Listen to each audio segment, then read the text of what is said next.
Pa rin tayo sa LTE Love Story pa rin everything. Tuloy-tuloy pa rin po ang pagbabalik tanaw natin sa mga kabarangay na may kwentong nakaka-inspire. Ngayon naman, alalahanin naman natin ang mabubuting mga kabarangay natin. Sunod nating babalikan ng kwento ay ang isang modern bayani sa barangay Bagong Buhay, Quezon City, ang Deputy Fire Chief nila na si Kim Arucan. Panoorin natin ito mga kabarangay. Palapakan natin, kasama natin dito sa Barangay Bagong Buhay, ang kanilang very own na, ito na, siya na ang Deputy Fire Chief. Correct. At the age of 25 years old. Yes. Palapakan natin si Kim Arucan III. Kim Arucan at nako, gusto namin, batiin mo muna pala yung mga nanonood. Pasensya na, gusto na makapagkwentuhan agad. Yung mga nanonood kayo sa Net25, come on! Sa lahat po ng nanonood ng Net25, maraming salamat po sa inyo. Yeah. At artista na daw ako. Ang bata! Tinitingnan ko siya kanina.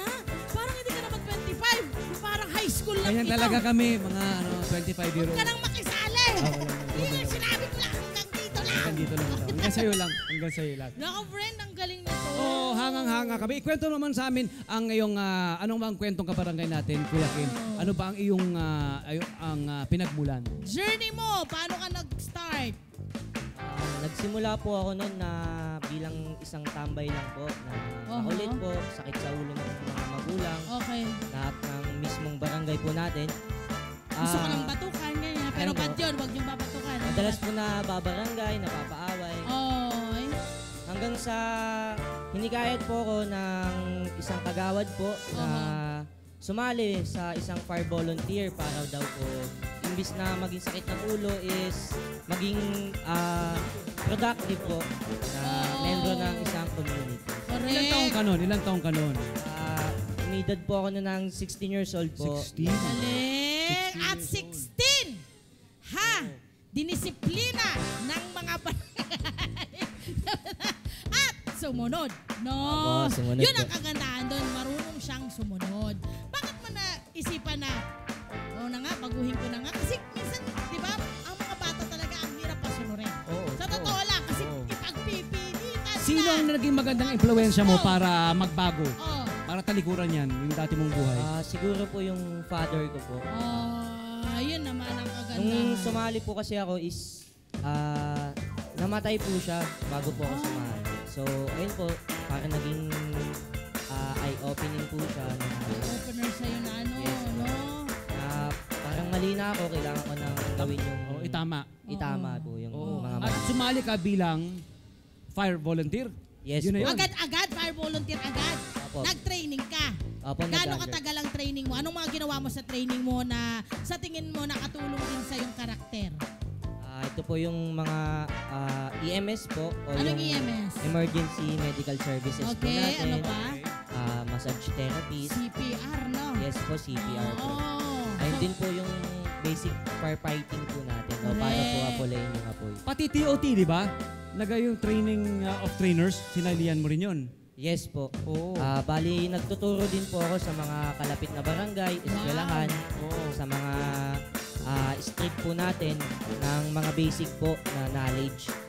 Galing ha. Tapos sa 9 na taon na yon na tinahak mo ngayong 25 years old ka pa lamang Yes. sa kanyang batang edad, ikaw na ngayon ang Deputy Fire Chief. Tama ba? Paano ka Paano mo napunta na-achieve sa yun? ganong level? Anong nangyari? Ba't ka na-assign sa ganon? Ah, Na-promote? Bali po, nakapag PRC po ako, board exam po na criminologist. Okay. Dahil po sa pagsisikap po sa pag-aaral. Nakitaan po ako ng potensyal na yung sinasabi ko pong tao, papangalanan ko na po si Celestino Budang Martinez po. Okay. Na nakitaan niya po ako na kaya ko po mag-lead hanggang Correct. sa ayun po, Correct. ginawa niya po akong isang deputy fire chief. Bilang Deputy Fire Chief, anong iyong responsibilidad? Anong iyong trabaho? Bukod po sa i-manage po yung aking grupo na maging magaling din po sila sa lahat ng mga nanaisin nila sa buhay. Ganun din po yung ma-share po yung passion po na sa pagtulong po sa ating kababayan. Ilan lahat ang iyong under sa'yo, sa iyong grupo? Ngayon po, 32 po kami lahat. Wow. At meron po kaming 6 po na OJT po. Gusto kong malaman ito. wala. Kasi 25 siya, di ba? Meron bang mas matanda na under you? Meron po, mas Ano? madami po. Di ba? May mga bata ring volunteer. Oo nga daw, may mga bata kayong volunteer, 10 years old. Opo, may mga junior din po kaming volunteer po. Mm. Tinuturuan po namin sila magtupi ng hose, Okay. o gumamot po ng mga simpleng sugat, Oh. pang First first aid aid. po. Yes po. Galing. Eh, sa iyong 9 na taon na pagtulong sa pag-apula ng mga apoy, ng mga emergency, marami ka nang napunta at natulungan, sigurado ako. Opo. So yung pinaka-goal po namin, yung tumulong po talaga eh. Masarap po sa feeling po namin yung simpleng pasalamat lang po na kahit wala po kami hinihingi. Kinikilig ka na nun. Yes po. Kinikilig, ibig sabihin nun, yes, nagawa ko ang trabaho ko. Nagawa ko yung responsibilidad ko. Kung meron ka bang gustong ituro sa mga nanonood sa atin ngayon, sa mga nakikinig sa radyo ngayon, sa FB at YouTube, ano bang yung gustong sabihin sa akin na lalo ngayon, mainit na ngayon ng sobrang init, sunog, usong-uso. Ano ang iyong mapapayo sa kanila? Sa mga bata po ngayon, kung isa po kayo dun sa mga matitigas ang ulo, hindi pa po huli yung lahat para pakinggan nyo po at sundin yung inyong mga magulang habang nandyan pa po sila. Naku, friend! Naalala ko tong batang to, di ba? Imaginein mo, Deputy Fire Chief sa edad na 25 years old ang kanilang barangay, pinagkatiwalaan. Pero alam naman natin, di ba, my friend, nagbagong buhay lang. Oo, di ba? Kasi dati nga ron, kinakwento niya, napapaaway siya, napaparangay, may mga label na sa kanya, di ba? Hindi natin kailangan balikan yun, di ba? Na parang wala siyang future. Ganyan ang peg sa kanya mapapariwarata noon. lang daw siya. Gaya, pero napaikot siya ang kanyang buhay.